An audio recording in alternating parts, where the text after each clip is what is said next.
আসসালামু আলাইকুম। এখন দেখবেন সংবাদ শিরোনাম। হাসপাতালে ভর্তি হলেন খালেদা জিয়া। ইনফেকশনে আক্রান্ত হার্ট ও ফুসফুস জানালেন মেডিকেল বোর্ডের চিকিৎসক। 12 ঘণ্টা থাকবেন নিবিড় পর্যবেক্ষণে। ক্ষমতায় গেলে ইমাম খতিবদের ভাতা দেওয়ার ঘোষণা। তারেক রহমানের দেশ গঠন ও ইনসাফ প্রতিষ্ঠায় আলেমদের ভূমিকা রাখার আহ্বান ডাক্তার শফিকুর ও নাহিদ ইসলামের। কক্সবাজার 4 আসনে শাহজাহান চৌধুরী ও আব্দুল্লাহর মনোনয়ন দ্বন্দ্বে বিভক্ত। বিএনপি নেতাকর্মীরা নরসিংদী 3-এ প্রার্থী ঘোষণা না করায় বাড়ছে বিরোধ। বিশ্বের সবচেয়ে প্রাণঘাতী প্রাণী মশা, তথ্য আফ্রিকান সাফারি। শুধু এডিসের কামড়ে 2 দশকে দেশে 3,500 মানুষের মৃত্যু। প্রান্তিক জনপদে অ্যান্টিবায়োটিকের মাত্রাতিরিক্ত ব্যবহারে কমছে কার্যকারিতা, বাড়ছে মৃত্যু। অভিযোগের তীর হাতুড়ে ডাক্তার ও ওষুধ বিক্রেতাদের দিকে। এতক্ষণ শুনছিলেন সংবাদ শিরোনাম, এখন দেখবেন বিস্তারিত। বিএনপি চেয়ারপারসন বেগম খালেদা জিয়ার চেস্টে ইনফেকশন, হার্ট এবং ফুসফুস আক্রান্ত হয়েছে বলে জানিয়েছেন তার জন্য গঠিত মেডিকেল বোর্ড সদস্য অধ্যাপক ডক্টর এফ.এম. সিদ্দিকী। রবিবার রাতে খালেদা জিয়ার শারীরিক অবস্থার সবশেষ তথ্য জানানোর সময় তিনি কথা বলেন। আগামী 12 ঘণ্টা তাকে নিবিড় পর্যবেক্ষণে রাখা হবে বলে জানিয়েছেন তার ব্যক্তিগত চিকিৎসক doctor AZM Zahid Hossain. Doctor FM. Siddiqui জানান, খালেদা জিয়ার চেস্টে ইনফেকশন হয়েছে, হার্ট এবং ফুসফুস আক্রান্ত হয়েছে। আগামী 12 ঘণ্টা মেডিকেল বোর্ডে তত্ত্বাবধানে রাখা হবে। আর বিএনপির স্থায়ী কমিটির সদস্য ও খালেদা জিয়ার ব্যক্তিগত চিকিৎসক অধ্যাপক ডক্টর এজেডএম জাহিদ হোসেন জানান, বেগম খালেদা জিয়া ঠিক কতদিন হাসপাতালে ভর্তি থাকবেন তা এখনই বলা যাচ্ছে না, শারীরিক অবস্থার উপর নির্ভর করছে। সুস্থতার জন্য দেশবাসীর কাছে খালেদা জিয়া দোয়া চেয়েছেন বলেও জানান ডক্টর জাহিদ। এর আগে সন্ধ্যা 7:30টার দিকে ফিরোজা থেকে এভার কেয়ারের উদ্দেশ্যে রওনা হন খালেদা জিয়া। পরে স্বাস্থ্য পরীক্ষার জন্য তাকে হাসপাতালে ভর্তি করা হয়। এর আগে গত 15 অক্টোবরও হাসপাতালে ভর্তি হয়েছিলেন খালেদা জিয়া।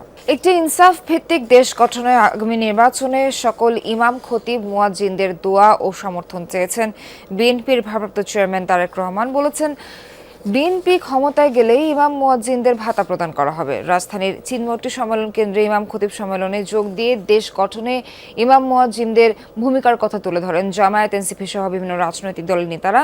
আশ্বাস দেন তারেক রহমান, রাষ্ট্র পরিচালনায় ইসলামী শরিয়াকে সর্বোচ্চ গুরুত্ব প্রদানের পাশাপাশি ভিন্ন ধর্মের মানুষদের ন্যায্য অধিকার নিশ্চিত করা সহ 7 দফা দাবিতে এই সম্মিলিত ইমাম খতিব জাতীয় সম্মেলন। এতে যোগ দেন রাজধানী সহ দেশের বিভিন্ন জেলা, উপজেলা ও গ্রাম থেকে আসা ইমাম খতিবরা। সম্মেলনে বিগত 16 বছরের আওয়ামী শাসনামলে আলেম ওলামাদের উপর নির্যাতনের কথা তুলে ধরেন বিভিন্ন ইসলামী দলের নেতারা। জঙ্গি নাটক, সাথে ইমামদেরকে বেইজ্জত করা, মুসলমানদেরকে বেইজ্জত করা আর হবে না। সম্মেলনে প্রধান অতিথি হিসাবে অনলাইনে যুক্ত হন বিএনপির ভারপ্রাপ্ত চেয়ারম্যান তারেক রহমান।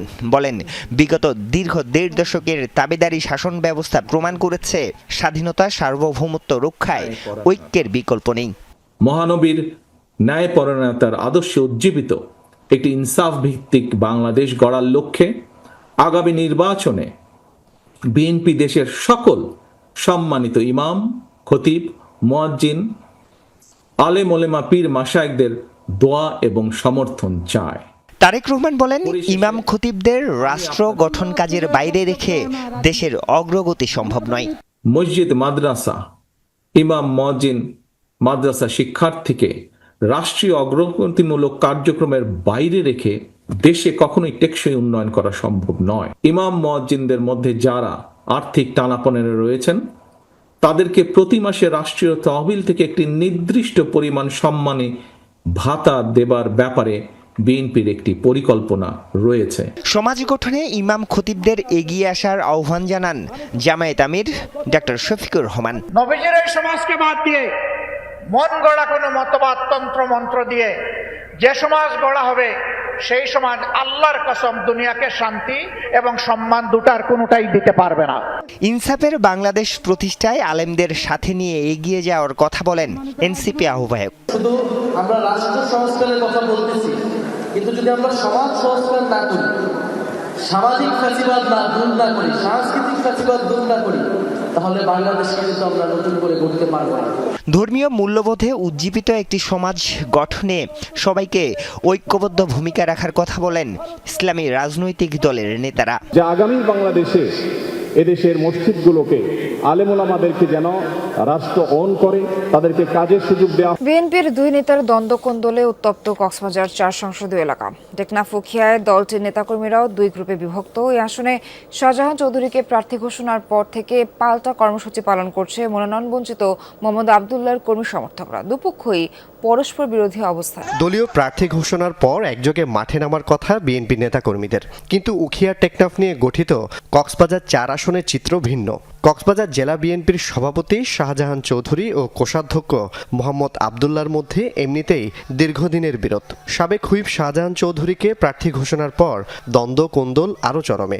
দুপক্ষের পাল্টাপাল্টি কর্মসূচিতে উত্তপ্ত টেকনাফের রাজপথ। দলের সাধারণ নেতাকর্মীরাও দুই গ্রুপে বিভক্ত। উখিয়ার চেয়ে টেকনাফে প্রায় 50,000 ভোট বেশি। মনোনয়ন বঞ্চিত কোষাধ্যক্ষ আবদুল্লাহর বাড়িও সেখানে। বিরোধ না মিটলে ভোটে প্রভাব পড়বে বলে শঙ্কা নেতাদের। যুদ্ধটা মশা ও মানুষের। মানুষ মশা মারছে, মশাও মানুষ মারছে। তাতে যেন ধরাশায়ী মানুষই। শুধু এডিস মশার কামড়েই দেশে গত 2 দশকে মৃত্যু হয়েছে 3,500 মানুষের। মৃত্যুর খাতায় প্রতিদিন যুক্ত হচ্ছে নতুন নতুন নাম। 2 বা 3 মিলিমিটারের এক পতঙ্গ মশা। দেশে 100-র বেশি প্রজাতি আছে। সবচেয়ে ভয়ঙ্কর এডিস। একটি এডিস একবারে ডিম পাড়ে 100 থেকে 150। কিছুটা লম্বা আকারের ডিম, মাইক্রোস্কোপ ছাড়া খালি চোখে দেখা কঠিন। প্রকৃতিতে বেঁচে থাকে 1 থেকে 2 বছর। পানির সংস্পর্শ ছাড়া এডিসের ডিম ফোটে না। উপযুক্ত পরিবেশে 2 দিনে ডিম থেকে বের হয় লার্ভা। 5 থেকে 7 দিন লাগে লার্ভা থেকে পিউপা হতে। একই সময় পর পিউপা থেকে হয় পূর্ণাঙ্গ মশা।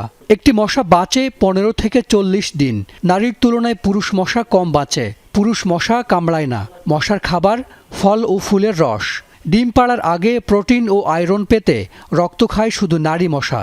মশা থেকে ছড়ায় 8টি রোগ: dengue, chikungunya, Zika, malaria, yellow fever, West Nile, filariasis ও জাপানি এনকেফালাইটিস। মশা কামড় দিলেই রোগ হয় না, বহন করতে হয় সেই রোগের জীবাণু। আক্রান্ত ব্যক্তির শরীর থেকেও জীবাণু পায় মশা। আবার জীবাণুবাহী মশার কামড় থেকেও জীবাণু যায় মানবদেহে, যা সুপ্ত থাকে 3 থেকে 5 দিন। আচ্ছা, পৃথিবীর সবচেয়ে প্রাণঘাতী প্রাণী কি? বাঘ, সিংহ, হায়েনা বা সাপ? কোনোটিই না। আফ্রিকা সাফারিজের করা 20টি প্রাণঘাতী প্রাণীর তালিকায় প্রথম নামটি মশা। বিশ্বজুড়ে বছরে 7 থেকে 10 লাখ মানুষ মারা যায় মশার কামড়ে। অথচ মানুষ মশার চেয়ে 400 গুণ বড় আর ওজনে 30 লাখ গুণ ভারী। তবুও মানুষ যেন অসহায় ছোট্ট এই পতঙ্গের কাছে। আর বাংলাদেশেও এই মশার কামড়ে এবছর মারা গেছে 350 জনের বেশি। 2023 সালে এক বছরেই সর্বোচ্চ 1700 জনের মৃত্যু হয়। বিজ্ঞান আর গবেষণায় মানুষ অনেক এগিয়ে গেলেও মশার কামড়ে মৃত্যু থামানো যাচ্ছে না। পৃথিবীতে আর কোনো পতঙ্গ নেই যে এত বেশি রোগ ছড়ে একসাথে। মশাই একমাত্র পতঙ্গ যে সবচেয়ে বেশি মানুষের সবচেয়ে বেশি প্যাথোজেন ক্যারি করে বা বহন করে এবং সবচেয়ে বেশি মানুষের জীবন হরণকারী।